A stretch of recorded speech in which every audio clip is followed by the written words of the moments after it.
আসসালামু আলাইকুম সুপ্রিয় শিক্ষার্থী বন্ধুরা, সবাইকে ইজি ম্যাথ লার্নিং এর পক্ষ থেকে আবারও অনেক অনেক শুভেচ্ছা। আশা করছি সকলে ভালো আছেন। বন্ধুরা, আজকে আমরা নবম শ্রেণীর গণিত মূল পাঠ্য বইয়ের অনুক্রম এবং ধারা অভিজ্ঞতা পৃষ্ঠা নম্বর 44 থেকে আমরা আলোচনা শুরু করব। দেখুন, পৃষ্ঠা নম্বর 44-এ আমরা ফিবোনাচ্চি ক্রম নিয়ে আলোচনা করব। ফিবোনাচ্চি অনুক্রম সমান্তর ও গুণোত্তর অনুক্রম থেকে ভিন্নতর। নিচের অনুক্রমগুলো লক্ষ্য করো, প্রতিটি ক্ষেত্রেই তুমি কি তার পরের পদটি নির্ণয় করতে পারবে? যেগুলো পারবে যুক্তি সহ নিচের ছকে লিখো। আমরা সমান্তর অনুক্রমের বীজগণিত রূপ নির্ণয় করতে গিয়ে দেখেছিলাম যে n তম পদের ক্ষেত্রে সমান্তর অনুক্রমের n তম পদ হচ্ছে a plus n minus 1 into D, যেখানে a হচ্ছে প্রথম পদ, d হচ্ছে তার সাধারণ অন্তর। অর্থাৎ প্রত্যেক ক্ষেত্রে প্রতি পদের বিয়োগফল সমান হতো, সেটাকে আমরা বলতাম সমান্তর অনুক্রম। আর গুণোত্তরের ক্ষেত্রে কি ছিল? আমরা বরাবরের মতোই গুণোত্তর অনুক্রমের প্রথম পদকেও a ধরেছিলাম, সাধারণ অনুপাতকে r ধরেছিলাম, এবং এক্ষেত্রে আমাদের n তম পদ পাওয়া গিয়েছিল a r to the power n minus 1। বন্ধুরা, এটাকে যদি আমরা সংখ্যায় প্রকাশ করি তাহলে কেমন দেখা যেত? যে এরকম একটি অনুক্রম যদি হতো যে 5, 12, 19, 26, তো সেক্ষেত্রে প্রথম পদ আমাদের 5 এবং সাধারণ অন্তর হতো 12 মাইনাস 5, অর্থাৎ দ্বিতীয় পদ থেকে আমরা প্রথম পদ বিয়োগ করে সাধারণ অন্তর ডি এর মান বের করতাম। অন্য আরেকটি অনুক্রম 3, 5, 75 এরকম একটি অনুক্রম হলে সেক্ষেত্রে প্রত্যেক পদকে আমরা কি করতাম? পূর্ববর্তী পদ দ্বারা ভাগ করে তার সাধারণ অনুপাত বের করতাম। দ্বিতীয় পদের সাথে পূর্ব পদের সম্পর্কটা কি, বা প্রত্যেকটা পদের সাথে পূর্ব পদের সম্পর্কটা কি, এগুলো কি বিয়োগ করলে সমান হয় নাকি ভাগ করলে সমান হয়, তার উপরেই ডিপেন্ড করে যে আসলে এটা কোন অনুক্রম হবে, সমান্তর নাকি গুণোত্তর। তো এখানে আমাদের যে অনুক্রমগুলো দেওয়া আছে সেখানে বলা হয়েছে পরবর্তী পদ নির্ণয় করো। তো আমরা সাধারণ পদ নির্ণয়ের মাধ্যমেও করতে পারি, অথবা তাদের সাধারণ অন্তর বের করে পূর্ববর্তী পদের সাথে যোগ করে বা গুণ করে দিয়েও আমরা পরবর্তী পদ নির্ণয় করতে পারি। তো এখানে আমাদেরকে যুক্তিও দেখাতে বলা হয়েছে। তো আমরা সেই পদগুলো নির্ণয় করি। যে প্রথমত 1 নম্বর অনুক্রমের জন্য আমরা দেওয়া আছে যে অনুক্রমটা কি, আমরা লিখবো যে সমাধান প্রদত্ত অনুক্রম হচ্ছে 3, 5, 7, 9, 11। এক্ষেত্রে আমরা প্রথমেই দেখি যে প্রত্যেকটা পদের মধ্যে ব্যবধান কত করে। অর্থাৎ এখানে লক্ষ্য করি যে 5 থেকে 3 বিয়োগ করলে 2, 7 থেকে 5 বিয়োগ করলে 2, অর্থাৎ প্রত্যেক পদকে বিয়োগ করলে আমরা এখানে মানটা সমান পাবো। সেক্ষেত্রে আমরা লিখবো 5 মাইনাস 3, অর্থাৎ দ্বিতীয় পদ বিয়োগ প্রথম পদ সমান সমান 2। এবারে তৃতীয় পদ বিয়োগ দ্বিতীয় পদ সমান 2, এভাবে চতুর্থ পদ বিয়োগ তৃতীয় পদ সমান সমান 2, অর্থাৎ প্রত্যেকটা পদ বিয়োগ করলে আমরা 2 পাচ্ছি। সো যখন বিয়োগ করলে আমরা সমান সমান মান পাই তখন আমরা তাকে বলি সাধারণ অন্তর, এবং এই অনুক্রমটি হচ্ছে সমান্তর অনুক্রম। তো বন্ধুরা, এখানে প্রত্যেকটা পদের সাথে যেহেতু ব্যবধান 2, তার মানে পূর্ববর্তী পদের সাথে 2 যোগ করলে পরের পদ পাওয়া যাবে। অর্থাৎ এখানে 11 সাথে 2 যোগ করলে আমরা কি পাবো? পরের পদ পাবো। তো আমরা লিখলাম যে অনুক্রমটি সাধারণ অন্তর হচ্ছে 2, অতএব পরবর্তী পদ হচ্ছে এই যে পূর্ববর্তী পদ 11 প্লাস 2 মানে 13। সো আমরা এখানে 13 লিখে দেবো, এবং এখানে যুক্তিটা দেখাবো হচ্ছে যে অনুক্রমটি সাধারণ অন্তর হচ্ছে 2। তো আমরা 13 লিখে দিলাম এবং এখানে লিখবো অনুক্রমটি সাধারণ অন্তর 2। তো 1 নম্বরের পরবর্তী পদ এবং যুক্তিটা আমরা দেখিয়ে দিলাম। এবারে আমরা 2 নম্বর অনুক্রমটি বিবেচনা করব। 2 নম্বর সমাধান প্রদত্ত অনুক্রম 3, 6, 12, এইভাবে আমরা অনুক্রমটি লিখে নিলাম। এখন লক্ষ্য করি যে আমরা যদি 6 থেকে 3 বিয়োগ করি তাহলে এখানে কিন্তু 3 পাবো, এবং 12 থেকে 6 বিয়োগ করলে আবার 6 পাবো।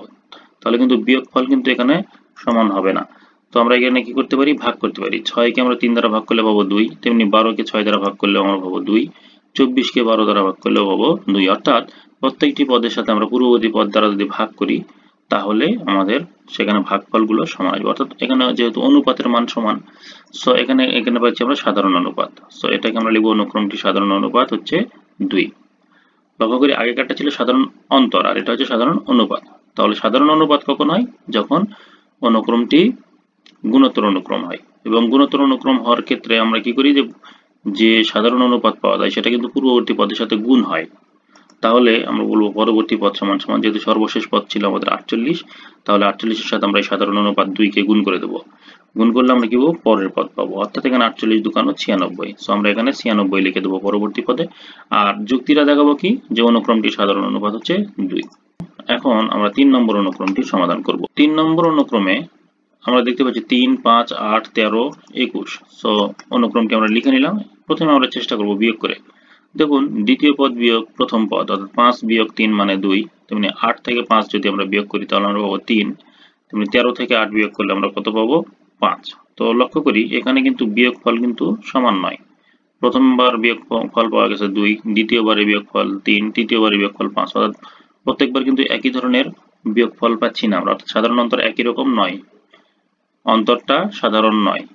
সো এটা কিন্তু সমান্তর অনুক্রম হবে না। তাহলে আমরা যদি আবার ট্রাই করি যে ভাগ করলে হয় কিনা, 5 কে 3 দ্বারা ভাগ করলে আমরা পাই 1.666। এভাবে আমরা যদি আবার 8 কে 5 দ্বারা ভাগ করি তাহলে আমরা পাবো 1.6, এবং 13 কে আমরা যদি 8 দ্বারা ভাগ করি সেক্ষেত্রে আমাদের ফলাফল আসবে 1.625, এবং 21 কে যদি আমরা 23 দ্বারা ভাগ করি সেক্ষেত্রে আমরা পাবো 1.615। লক্ষ্য করি এখানে ভাগফলগুলোও কিন্তু সমান নয়, অর্থাৎ এটার অনুপাতও সাধারণ নয়। তাহলে যেহেতু সমান্তর অনুক্রমও হচ্ছে না, গুণোত্তর অনুক্রমও হচ্ছে না, তাহলে আমরা লক্ষ্য করি যে 1 এবং 2 নম্বর অনুক্রমের পরের পদটি খুব সহজেই নির্ণয় করতে পেরেছিলাম, কারণ এদের পাশাপাশি দুইটি পদের সম্পর্ক আমাদের ধারণা ছিল। কিন্তু 3 নম্বর অনুক্রমটির পরবর্তী পদ আমরা কোনোভাবে বের করতে পারছি না।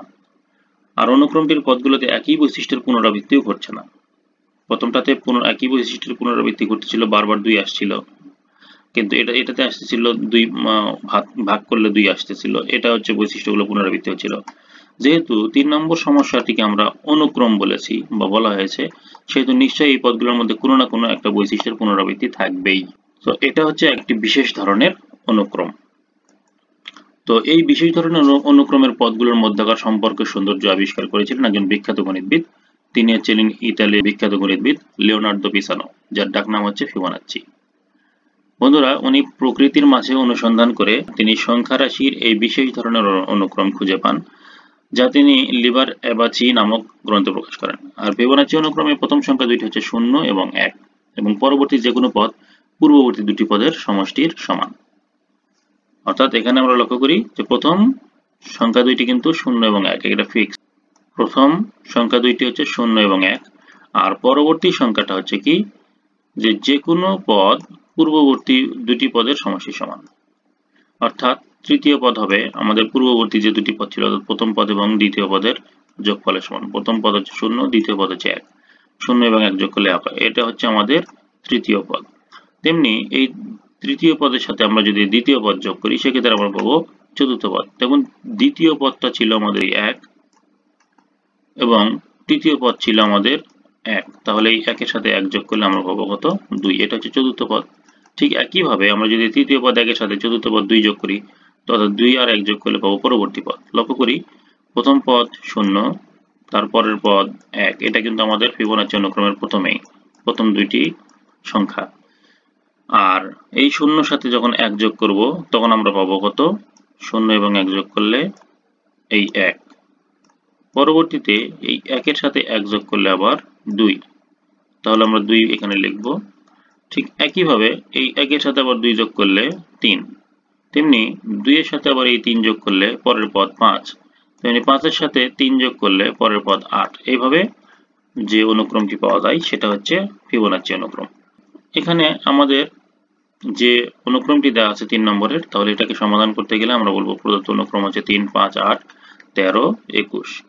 তো এখানে আমরা লক্ষ্য করি 3 এবং 5 যোগ করলে 8 হয়, তেমনি 5 এবং 8 যোগ করলে 13 হয়, তেমনি 8 এবং 13 যোগ করলে 21 হয়। সো যে তৃতীয় পদ থেকে প্রতিটি পদ তার পূর্ববর্তী দুটি সংখ্যার যোগফলের সমান। 3 এবং দ্বিতীয় পদ ছিল 5, তাহলে প্রথমেই আমাদেরকে 5 এবং 3 কে কিন্তু যোগ করতে হবে। এই 5 এবং 3 অর্থাৎ প্রথম পদ এবং দ্বিতীয় পদ যোগ করলে তৃতীয় পদ পাওয়া যাবে।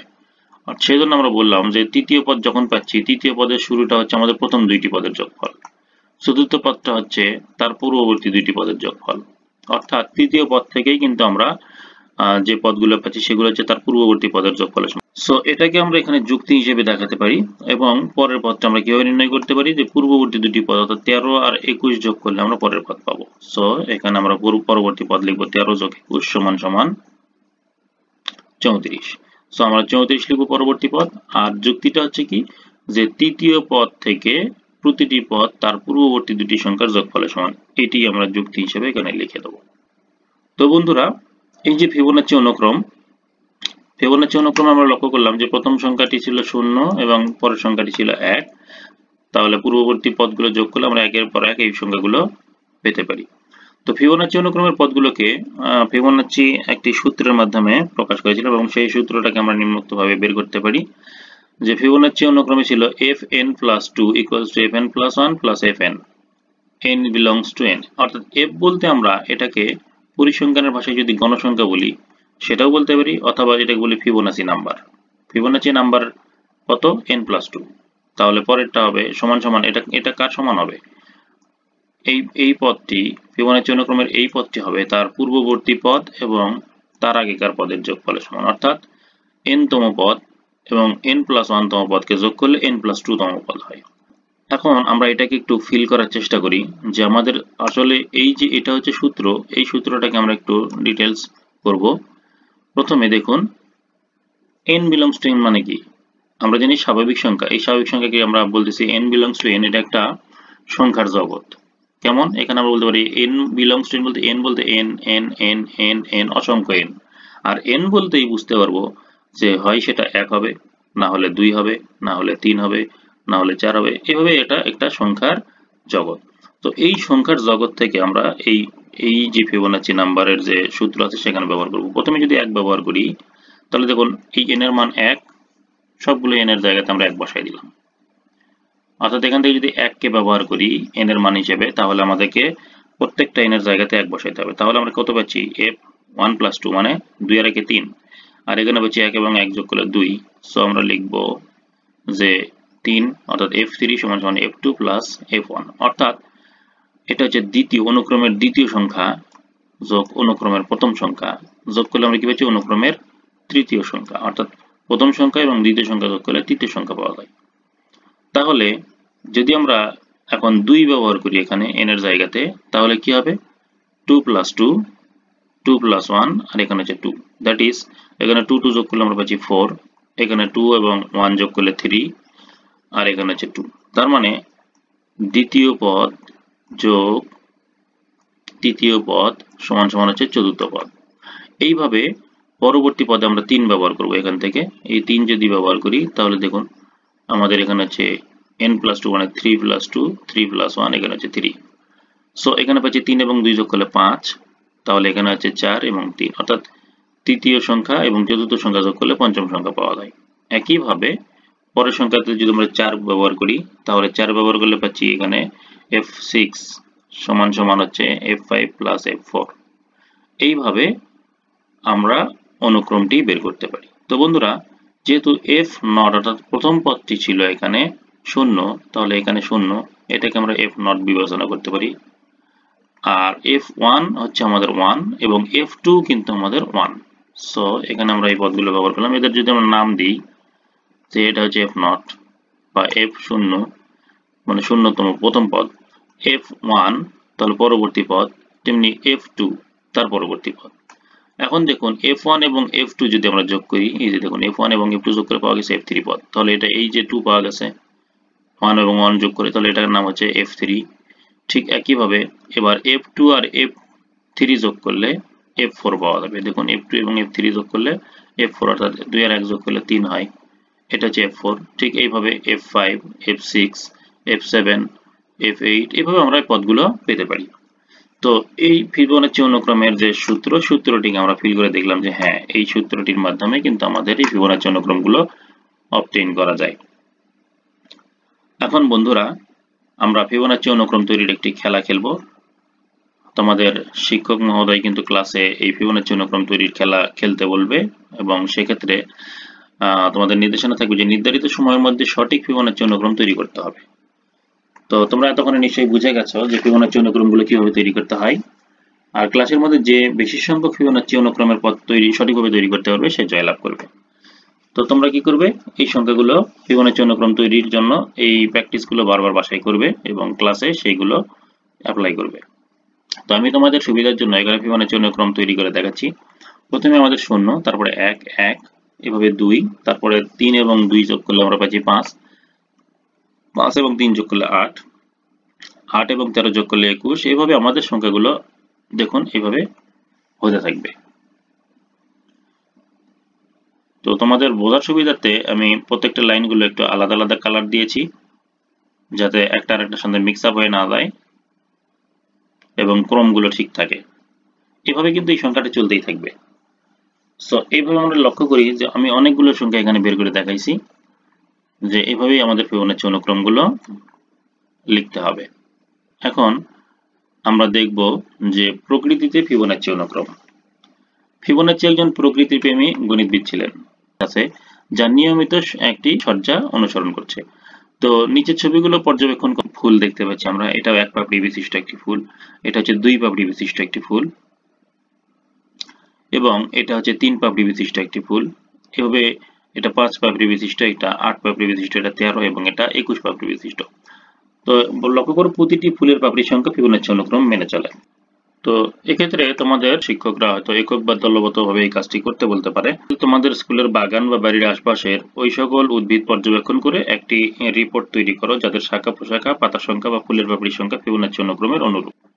আমরা স্কুলের বাগান বা বাড়ির আশপাশে যে সকল উদ্ভিদগুলো পর্যবেক্ষণ করে আমরা এই রিপোর্টটি তৈরি করব, সেক্ষেত্রে আমরা এরকম পেতে পারি যে আমরা 1 পাপড়ি বিশিষ্ট বেশ কিছু ফুল লক্ষ্য করবো। আমাদের স্কুলের আশপাশে হতে পারে বা আমাদের যে বাড়ির আশপাশেও, আমাদের বন্ধুদের বাড়ির আশপাশেও এই ধরনের যে ফুল বা উদ্ভিদ আছে সেই উদ্ভিদের ফুল, পাতা বা শাখা প্রশাখা বিভিন্ন জায়গা থেকে আমরা এই অনুক্রমটিকে খোঁজার চেষ্টা করব। তো এখানে আমি বেশ কিছু ছবি দিয়ে দিয়েছি যেগুলোতে কিন্তু 1 পাতা বিশিষ্ট ফুল দেখতে পাচ্ছি। তো 1 পাপড়ি বিশিষ্ট ফুল, তো এরকম ফুল কিন্তু আমরা অনেকে দেখেছি। আর স্পেশালি আমরা এটার সাথে অনেকেই পরিচিত এই ফুলটি। তো এই ফুলটির নাম হচ্ছে অপরাজিতা, যার কিন্তু 1টি পাপড়ি আছে। তো অপরাজিতা এই ফুলটি আমরা অবশ্যই দেখেছি, এটা আমাদের স্কুলের বাগানেও থাকতে পারে। তো আমাদের স্কুলের বাগানে অবশ্যই থাকবে, এটা অনেক স্কুলের বাগানেই আছে। এরপরে আমরা এরকম খুঁজে পেতে পারি যে এরকম বেশ কিছু ফুল আছে যাদের পাপড়ি 2টি করে। তো 2 পাপড়ি বিশিষ্ট ফুল আমরা আমাদের বাড়ির আশপাশে এই ধরনের একটি ঘাস ফুল আমরা লক্ষ্য করি। এই ফুলটির নাম হচ্ছে ঢোল পাতা। আমাদের বাড়ির আশপাশে বা স্কুলের পাশে যে পতিত জমিগুলো আছে সেই জমিগুলোতে এই ফুলটাও পেতে পারি। এভাবে 3 পাপড়ি বিশিষ্ট যে ফুলগুলো আছে সেগুলো এখানে দেওয়া আছে, দেখুন 3 পাপড়ি বিশিষ্ট এরকম অনেক ফুল আমরা দেখতে পারি। তো পলাশ ফুলের কিন্তু 3 পাপড়ি আছে, আর এরকম আর কোন কোন ফুলের 3 পাপড়ি আছে তা তোমরা তোমাদের আশপাশ থেকে এটা বের করবে। এরপরে আমরা দেখতে পাচ্ছি এটার সঙ্গে আমরা সবাই পরিচিত, এটা হচ্ছে জবা ফুল। জবা ফুলের পাপড়ি হচ্ছে 5টা।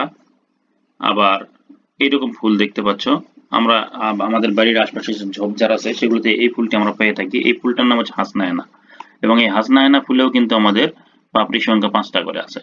এই ফুলগুলো 8 পাপড়ি বিশিষ্ট হয়ে থাকে। তো এর মধ্যে আমরা আমাদের আশপাশে যেটা খুঁজে পাবো সেটা হচ্ছে জুঁই ফুল। জুঁই ফুলে কিন্তু এরকম 8টা করে পাপড়ি আছে। সো এটা কিন্তু আমরা সহজেই পেতে পারি, আরো আমরা পেতে পারি, তোমরা অবশ্যই খুঁজে দেখবে। 13 পাপড়ি বিশিষ্ট এরকম ফুল দেখতে পাবো। তার মধ্যে জিনিয়া অন্যতম। জিনিয়া ফুলে কিন্তু 13টি পাপড়ি থাকে। 21 পাপড়ি বিশিষ্ট ফুল খুঁজতে গিয়ে আমরা ডালিয়া পেতে পারি অথবা সূর্যমুখীও পেতে পারি। আমরা দেখো এই যে শাখা প্রশাখা নিয়েও কিন্তু আমরা করতে পারি। দেখো পাতা নিয়ে 1 পাতা বিশিষ্ট এরকম হতে পারে ডালপালাগুলো, 2 পাতা বিশিষ্ট ডালপালাগুলো এইভাবে খুঁজে পেতে পারি আমরা। এভাবে 3 পাতা বিশিষ্ট এরকম হতে পারে, 5 পাতা বিশিষ্ট এরকম, 8 পাতা বিশিষ্ট এরকম হতে পারে। এরপর এটা হচ্ছে 13 পাতা। তো তোমরা এইভাবে খুঁজে দেখবে যে ডাল মানে শাখা প্রশাখা বা পাতার সংখ্যাগুলোর ভিত্তি করেও তোমার ফিবোনাচ্চি অনুক্রম খুঁজে পেতে পারো প্রকৃতির মধ্যে। বাড়ির আশপাশে যে উদ্ভিদগুলো পর্যবেক্ষণ করব সেই পর্যবেক্ষণের ভিত্তিতে আমরা একটা রিপোর্ট তৈরি করব। তো আমি রিপোর্টটা তোমাদেরকে একটা নমুনা রিপোর্ট তৈরি করে দেখাতে। তো এখন আমরা আমাদের যে রিপোর্টটি সেই রিপোর্টটি আমরা লিখব ফুলের পাপড়িতে ফিবোনাচ্চি সংখ্যা। আমাদের রিপোর্টের শিরোনামটি দিব আমরা ফুলের পাপড়িতে ফিবোনাচ্চি সংখ্যা। তো আমরা লিখব ভূমিকা ফুলের পাপড়িতে ফিবোনাচ্চি সংখ্যা একটি গাণিতিক ধারণা। তো এই যে এই রিপোর্টটি এই ভিডিওর ডিসক্রিপশন বক্সে লিংকটি দিয়ে দেবো, তোমরা সেখান থেকে ডাউনলোড করে নিয়েও এটা লিখতে পারো। ফিবোনাচ্চি সংখ্যা গণিতের একটি বৃহত্তর বিষয় এবং এটি অত্যন্ত মজাদার। এই বিশেষ ধরনের সংখ্যার আবিষ্কারক ইতালির বিখ্যাত গণিতবিদ লিওনার্দো পিসানো, যার ডাকনাম ফিবোনাচ্চি, এবং প্রকৃতির মাঝে অনুসন্ধান করে তিনি এই সংখ্যা রাশির এই বিশেষ ধরনের সংখ্যা বা অনুক্রম খুঁজে পান। ফিবোনাচ্চি সংখ্যার চারিত্রিক বৈশিষ্ট্য হলো যে প্রতিটি সংখ্যার মান হলো তার পূর্বের দুটি সংখ্যার যোগফল। মৌলিকভাবে প্রথম দুটি ফিবোনাচ্চি সংখ্যা 0 এবং 1, পরবর্তী সংখ্যাগুলো পূর্বের দুটি সংখ্যার যোগফল হিসেবে পাওয়া যায়, অর্থাৎ 0, 1, 1, 2, 3, 5, 8, 13, 21, 34 ইত্যাদি। গণিত ক্লাসে আমাদের সম্মানিত শিক্ষক মহোদয়ের চিত্তাকর্ষক গণিত ক্লাসে আমরা ফিবোনাচ্চি সংখ্যা সম্পর্কে মৌলিক ধারণা অর্জন করি। তিনি বাস্তব অভিজ্ঞতা থেকে ফিবোনাচ্চি সংখ্যার সাথে পরিচিত হতে আমাদের স্কুলের বাগান বা বাড়ির আশপাশের উদ্ভিদ পর্যবেক্ষণ করার নির্দেশনা প্রদান করেন। আমরা স্কুলের বাগান এবং বাড়ির আশপাশে পরিদর্শন করে বেশ কিছু ফুলের পাপড়িতে ফিবোনাচ্চি সংখ্যা দেখতে পাই। আমরা স্কুলের বাগান এবং আশপাশে বিভিন্ন ফুলের শাখা প্রশাখা এবং পাপড়ি পর্যবেক্ষণ করি। নিম্নে পাপড়ি সংখ্যা সহ ফুলের নাম উল্লেখ করা হলো। তো আমরা আমাদের পর্যবেক্ষণে যা যা পেয়েছি সেগুলো আমরা এখন লিখব। 1 নম্বর হচ্ছে এক পাপড়িযুক্ত ফুলের নাম হচ্ছে অপরাজিত এবং এই ফুলের পাপড়ির সংখ্যা হচ্ছে 1। আমরা সেটা চিত্রতে দেখিয়েছি। তো 2 পাপড়িযুক্ত ফুলের নাম হচ্ছে ঢোল পাতা, সেটাও কিন্তু তোমাদেরকে দেখিয়েছি কেমন, তোমরা খুঁজে দেখবে। ফুলটি আগাছা জাতীয় গাছে ছিল, যা স্কুলের অদূরে পতিত জমিতে খুঁজে পাওয়া যায়। এবারে 3 পাপড়িযুক্ত ফুলের নাম হচ্ছে পলাশ ফুল, ফুলটি আমাদের সহপাঠী জেরিনের বাড়ির উঠানে থাকা গাছে পাওয়া যায়। এরকম তোমরা দেখবে 3 পাপড়িযুক্ত আরো অন্যান্য ফুলও পেতে পারো। এবার 4 নম্বর ফুলে আমরা জবা, হাসনাহেনা, সন্ধ্যামালতী, মাধবীলতা এগুলো কিন্তু আমাদের স্কুলের বাগানে থাকতে পারে। তারপর টগর, শিমুল ইত্যাদি ফুলে 5টি পাপড়ির উপস্থিতি পাওয়া যায়। এবারে আমরা লিখব 5 নাম্বার, জুঁই ফুল পাওয়া যায় 8 পাপড়িযুক্ত ফুল হিসেবে এবং জিনিয়া এবং ডেইজি ফুলের পাপড়ির সংখ্যা হচ্ছে 13 আর সূর্যমুখী ফুলে পাওয়া যায় 21টি পাপড়ি। এরপরে ফলাফল হচ্ছে কি, ফুলের পাপড়ি গণনায় প্রাপ্ত 1, 2, 3, 5, 8, 13, 21 অনুক্রমটি ফিবোনাচ্চি অনুক্রমের অনুরূপ। প্রকৃতিতে এরূপ আরো অসংখ্য উদাহরণ দেখতে পাওয়া যায়। তো হতে পারে এরকম একটি রিপোর্ট। তো তোমরা এইভাবে রিপোর্টটি লিখতে পারো। এখন আমরা লক্ষ্য করি চিত্রে, এখানে আমরা একটি বর্গক্ষেত্র লক্ষ্য করছি যার এদিকের বাহু এবং এদিকের বাহু সমান। আমরা ধরে নিলাম এর বাহুগুলো 1 একক করে। এখন এই বর্গের বাম পাশে আমরা সমান মাপের আরো একটু বর্গ আঁকলাম। দেখুন এখানে এই যে বাহুটা ছিল, এই বাহু সমান করে আমরা এদিকে আবারও একটি বর্গ আঁকলাম, যেটাও কিন্তু 1 বাহু বিশিষ্ট বর্গ বা 1 একক বাহু বিশিষ্ট বর্গ। এখন আমাদের নতুন করে যে বাহুর যোগফলগুলো পাওয়া গেছে সেটা হচ্ছে 1 + 1 মানে হচ্ছে 2, অর্থাৎ এটাকে আমরা যদি একটা বাহু বিবেচনা করি তাহলে আমরা এখানে আরেকটা এরকম বর্গ আঁকতে পারি, অর্থাৎ নতুন করে বাহুটা বড় হয়ে গেল। এত বড় বাহু নিয়ে আমরা আরেকটা বর্গ আঁকলাম। এই বর্গের মধ্যে আমরা মোট এরকম 2 একক বিশিষ্ট বর্গ আঁকলাম। তো এর ভিতরে আমরা এরকম ছোট ছোট ঘর পাবো 4টি। ঠিক এবার আমরা লক্ষ্য করি যে আমাদের এই যে একটা নতুন করে একটা আয়তক্ষেত্র পাওয়া গেছে, আগেকারটা কিন্তু আয়তক্ষেত্র ছিল। তো এখন এই যে 2 এবং এখানকার এই দুটি সব মিলে একটি আয়তক্ষেত্র পাওয়া গেছে। দেখুন এই আয়তক্ষেত্রের আমাদের দৈর্ঘ্য হচ্ছে 3 একক আর প্রস্থ হচ্ছে 2 একক। তো এখন এই 3 এককটাকে আমরা যদি একটা বাহু ধরলে আমরা কি করবো, এখানে আরেকটা বর্গক্ষেত্র রাখতে পারবো। সো এই বর্গক্ষেত্রটার মধ্যে মোট কয় একক থাকবে, এখানে এটা হচ্ছে আমাদের তৃতীয় বর্গক্ষেত্র। সেক্ষেত্রে আমরা দেখতে পাচ্ছি এখানে 3 একক বিশিষ্ট, অর্থাৎ এইদিকেও 3টা, এদিকেও 3টা, এদিকেও 3টা। সো এটা 3 একক বিশিষ্ট একটি বর্গক্ষেত্র, যার আগেকারটার অংশটার সাথে যুক্ত হলে একটি নতুন একটি আয়তক্ষেত্র পাওয়া যাচ্ছে। এইভাবে আমাদের এখানকার যে আয়তক্ষেত্র, সেই আয়তক্ষেত্রের যে দৈর্ঘ্য সেটা হচ্ছে মোট 5 একক। এই 5 একককে যদি আমরা বাহু ধরে যদি আরেকটা বর্গক্ষেত্র আঁকি তাহলে এরকম পাওয়া যাবে। এটা হচ্ছে 5 একক বিশিষ্ট বর্গক্ষেত্র। ঠিক এই পিঠে আমরা আঁকলাম এখানে 5 একক। এখন নতুন করে আমরা বড় আবার একটা আয়তক্ষেত্র পেয়েছি, যার একক হচ্ছে এদিকে 5 এবং এদিকে 3, মোট 8 একক বাহু, 8 একক দৈর্ঘ্য আর প্রস্থ হচ্ছে 5 একক। তাহলে এই 8 একককে যদি আমরা বাহু ধরে আরেকটা এরকম বর্গক্ষেত্র অঙ্কন করি, এরকম দেখা যাবে। এদিকেও 8 একক, এদিকেও 8 একক। সো এটা হচ্ছে 8 এককের বর্গ, তখন কিন্তু এরকম দেখা যাবে। তাহলে নতুন করে আমরা আবার একটা আয়তক্ষেত্র পাবো, যার দৈর্ঘ্য হচ্ছে আমাদের 8 এবং 5 মোট 13 একক আর এইদিকে আমাদের প্রস্থ অবশ্যই 8 একক। তো এরকম আমরা পেতে পারি। তো এই আয়তক্ষেত্রের ক্ষেত্রফল যদি আমরা নির্ণয় করতে চাই বন্ধুরা, তাহলে কি হবে, লক্ষ্য করুন যে এখানে 1 স্কয়ার, অর্থাৎ প্রথমে যে বর্গক্ষেত্র আমরা অঙ্কন করেছিলাম সেটা হচ্ছে 1 এর উপরে স্কয়ার মানে বর্গ, দৈর্ঘ্য গুণন প্রস্থ। তেমনি পরেরটাও ছিল 1 স্কয়ার, তারপরে হচ্ছে 2 স্কয়ার, এই যে 2 এর বর্গ, এবং তারপর হচ্ছে 3 এর বর্গ 3 স্কয়ার। লক্ষ্য করি এই যে 3 স্কয়ার, এভাবে হচ্ছে 5 স্কয়ার। তাহলে এখানে কিন্তু 5 একক বিশিষ্ট বর্গ আছে, সেই বর্গের ক্ষেত্রফল হচ্ছে এতখানি, এটা হচ্ছে 5 স্কয়ার। ঠিক এভাবে 8 স্কয়ার মানে এই যে 8 এর যে বর্গ আছে বড় বর্গ, সেই বর্গের ক্ষেত্রফল 8 স্কয়ার। তাহলে দেখুন এই 1 এর বর্গ 2 এর বর্গ, এইভাবে 3 এর বর্গ, 5 এর বর্গ, 8 এর বর্গ, সবগুলো বর্গের যদি যোগফল আমরা করি তাহলে কিন্তু আমরা সম্পূর্ণ অংশের ক্ষেত্রফলটা এখানে পাবো, যার মান হচ্ছে 104। অর্থাৎ এই সংখ্যাগুলোকে আমরা যদি হিসাব করি তাহলে আমরা কিন্তু 104 পাবো। আবার এটাকে এভাবেও বলা যেতে পারে, দেখুন এই দিকে আমাদের 8 একক ছিল প্রস্থের দিকে, এবং দৈর্ঘ্যের দিকে কত, এদিকে 8 এবং 5 13 একক। এই 13 এবং 8 এর দৈর্ঘ্য গুণন প্রস্থ যদি আমরা করি তাহলে কিন্তু এর ক্ষেত্রফলটা আমরা পাবো। তো বন্ধুরা এখানে দেখুন আমাদের বইতে ফিবোনাচি আয়তক্ষেত্র বলে একটি অংশ আছে, যেখানে বলা হয়েছে পাশের ছবিটি লক্ষ্য করো, এটি একটি আয়তক্ষেত্র।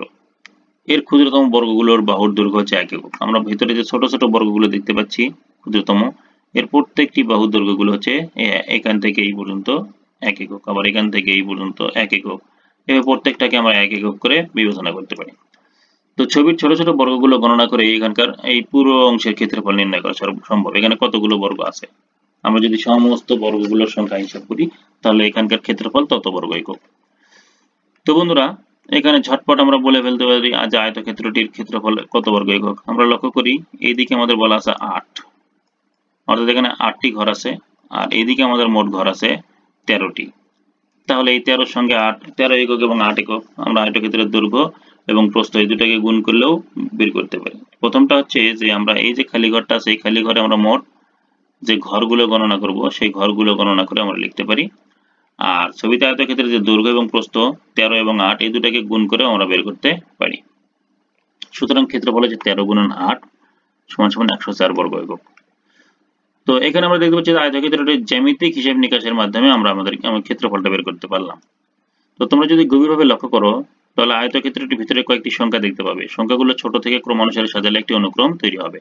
অর্থাৎ আমরা যে চিত্রটি দেখেছিলাম, এই যে এখানে দেখুন 1, 1, 2, তারপরে 3, 5, 8 এই সংখ্যাগুলোকে যদি আমরা সাজিয়ে লিখি তাহলে আমরা কি করব, বেশ কয়েকটি সংখ্যা, এই সংখ্যাগুলোকে আমরা ছোট থেকে ক্রমানুসারে যদি সাজাই তাহলে আমরা একটা অনুক্রম পাবো। আর অনুক্রমটি নিশ্চয়ই আমরা চিনতে পেরেছি, হ্যাঁ এটা হচ্ছে ফিবোনাচ্চি অনুক্রম হবে। এখন আমরা যদি প্রতি ক্ষেত্রে ফিবোনাচ্চি ক্রমের পদ অনুসারে একটির পিঠে একটি করে বর্গ আঁকি এবং এভাবে আঁকতে আঁকতে যেখানেই থামি না কেন সবসময় দেখবো একটি আয়তক্ষেত্র তৈরি হবে। যে আমরা অলরেডি দেখিয়েছি এটা, তারপর আমরা পরে আবারও দেখব, যাকে আমরা ফিবোনাচ্চি আয়তক্ষেত্র বলতে পারি। আবার আয়তক্ষেত্রটির ভিতরে বিভিন্ন আকৃতির যে বর্গগুলো তৈরি হবে তাদের ক্ষেত্রফলের সমষ্টিই হবে আয়তক্ষেত্রটির ক্ষেত্রফল। চলো যাচাই করে দেখি, এটা আমরা কিন্তু করে দেখিয়েছি। তো এখন আমরা একক কাজ করব 46 পৃষ্ঠায়। একক কাজটি হচ্ছে যে ছক কাগজে অথবা গ্রিডে 1, 1, 2, 3, 5, 8, 13, 21 সংখ্যাগুলো ব্যবহার করে ফিবোনাচ্চি আয়তক্ষেত্র অঙ্কন করো। তো বন্ধুরা, আমরা ফিবোনাচ্চি আয়তক্ষেত্র অঙ্কন করব। প্রথমে সমাধান, এরকম আমরা একটা গ্রিড নেব বা ছক কাগজ, তোমাদের বাসায় ছক কাগজ থাকতে পারে, তোমরা ছক কাগজ সংগ্রহ করে সেই ছক কাগজে এটা করার চেষ্টা করবে। তো এটাকে আমরা গ্রিড পেপারও বলতে পারি। তো এই গ্রিড পেপারে আমরা এরকম একটি স্থান অঙ্কিত করলাম, সেটা হচ্ছে 1 বর্গ বিশিষ্ট, মানে 1 বাহু বর্গ। তাহলে এর বিপরীতে আমরা দেখতে পাচ্ছি এটার দৈর্ঘ্য 1, প্রস্থও 1। ঠিক এখানে লিখবো যে প্রথম গ্রিড পেপারে ছক কাগজে 1 একক বাহু বিশিষ্ট একটি বর্গক্ষেত্র আমরা নিলাম। ঠিক এইভাবে আমরা তার বাম পাশে আরেকটি এরকম বর্গ আঁকবো সমান মাপেরই। সেটাকে আমরা দেখতে পাচ্ছি যে এইদিকে দৈর্ঘ্য হচ্ছে 1 + 1 2 আর প্রস্থ হচ্ছে আমাদের 1। তাহলে লম্বায় পেলাম 2 একক আর প্রস্থ হচ্ছে 1 একক। তাহলে এটা কিন্তু নতুন একটা আয়তক্ষেত্র পেলাম। সেখানে লিখবো যে এর বাম পাশে 1 বাহু বিশিষ্ট অপর একটি বর্গক্ষেত্র নেওয়া হলো। এর উপরে 1 + 1 সমান সমান 2 একক বিশিষ্ট একটি বর্গক্ষেত্র নেওয়া হলো। অর্থাৎ আগেকার অংশটুকুর উপরে আমরা এই 1 + 1 মানে 2, তাহলে 2 একক বাহু বিশিষ্ট একটি বর্গক্ষেত্র আমরা নিলাম। এদিকে 2 একক, এদিকেও 2 একক, চারিদিকেই 2 একক করে। তো ফলে একটি আয়তক্ষেত্র পাওয়া গেল। সেই আয়তক্ষেত্রের দৈর্ঘ্য হচ্ছে 3 একক, অর্থাৎ এইদিকে 2 একক আর আগেকার 1 একক, মোট 3 একক এটা হচ্ছে দৈর্ঘ্য, আর এইদিকে 2 এককটা হচ্ছে প্রস্থ। এবার আমরা এই চিত্রটি পূর্বের চিত্রের বাম পাশে 2 + 1 সমান সমান 3 একক বাহু বিশিষ্ট একটি বর্গক্ষেত্র আমরা নিলাম। তো আমরা লিখবো যে পূর্বের চিত্রের বাম পাশে 2 + 1 সমান সমান 3 একক। এই যে 2 + 1 বলতে এই যে এখানে 2 ছিল, এই 2 এর সাথে এই 1 যোগ হয়ে মোট 3 একক হয়েছে। এরকম এই 2 + 1 ছিল, 2 + 1 মানে 3 একক। এই 3 একক বাহু ধরে আমরা বর্গ আঁকবো এখানে। সো সেটা হবে এরকম, এবং সেটা হচ্ছে আমরা লিখবো যে ফলে একটি আয়তক্ষেত্র পাওয়া গেল যার দৈর্ঘ্য হচ্ছে 5 একক। 5 একক হলো এইদিকে দৈর্ঘ্য, আগেকার 2 আর সাথে নতুন করে 3, মোট 5 একক, আর এইদিকে প্রস্থ হচ্ছে 3 একক। তো এটি একটি নতুন আয়তক্ষেত্র আমরা পেলাম। ঠিক এইভাবে এখন দেখতে পাচ্ছি নতুন করে দৈর্ঘ্য পাওয়া গেছে 5। তাহলে এই 5 এককটাকে আমরা যদি বাহু বিবেচনা করি, করে আরেকটা আমরা এইভাবে বর্গক্ষেত্র অঙ্কন করি, তাহলে হলো পূর্বের চিত্রের নিচে 3 + 2 সমান সমান 5 একক বাহু বিশিষ্ট একটি বর্গক্ষেত্র নেওয়া হলো, আমরা এখানে নিলাম। এবং নতুন করে এখানে আমরা যে আয়তক্ষেত্রটি পাচ্ছি সেক্ষেত্রে আমাদের দৈর্ঘ্যটা পাবো হচ্ছে আগেকার 3 এবং নতুন করে 5, মোট 8 একক হচ্ছে আমাদের দৈর্ঘ্য, আর প্রস্থ হবে 5 একক। সো আমরা লিখলাম ফলে একটি আয়তক্ষেত্র পাওয়া গেল যার দৈর্ঘ্য 8 একক এবং প্রস্থ 5 একক। তো পূর্বে চিত্রের ডান পাশে 5 যোগ 3 সমান 8 একক বাহু বিশিষ্ট একটি বর্গক্ষেত্র নেওয়া হলো। ফলে এটি একটি আয়তক্ষেত্র পাওয়া গেল যার দৈর্ঘ্য হচ্ছে মোট 13 একক এবং প্রস্থ হচ্ছে 8 একক। এরকম। তো বন্ধুরা, আমাদের গ্রিড পেপারে যদি আমরা গ্রাফ পেপারে যদি এভাবে আঁকি তাহলে চিত্রটা আমরা এরকম পেতে পারি যে প্রথমেই আমরা একদম ডান দিকের কর্নার থেকে শুরু করতে পারি। ছোট ছোট করে এই ঘরগুলো আঁকবো। প্রথমে এখানে একটি ঘর আঁকবো, তারপরে বাইরে আরেকটি ঘর এবং এর বিপরীতে উপরের দিকে একটি ঘর, তারপরে আবার এদিকে 3 একক বিশিষ্ট ঘর অঙ্কন করে আমরা আবার নিচে এরকম করে আঁকতে পারি এবং সর্বশেষে এটার উপরের দিকে একটি চিত্র এভাবে আঁকতে পারি এবং তার বাম পাশে একটি চিত্র এভাবে আঁকতে পারি। তো এইভাবে কিন্তু আমরা এই গ্রিড পেপারে আমাদের এই ফিবোনাচ্চি আয়তক্ষেত্রটি অঙ্কন করতে পারি। এতক্ষণ মনোযোগ সহকারে ভিডিওটি দেখার জন্য সকলকে অনেক অনেক ধন্যবাদ। নেক্সট ভিডিওটি দেখার জন্য আমন্ত্রণ জানিয়ে আজকের মতো এখানেই শেষ করছি। সে পর্যন্ত সবাই ভালো থাকবেন, সুস্থ থাকবেন, সুন্দর থাকবেন। আসসালামু আলাইকুম।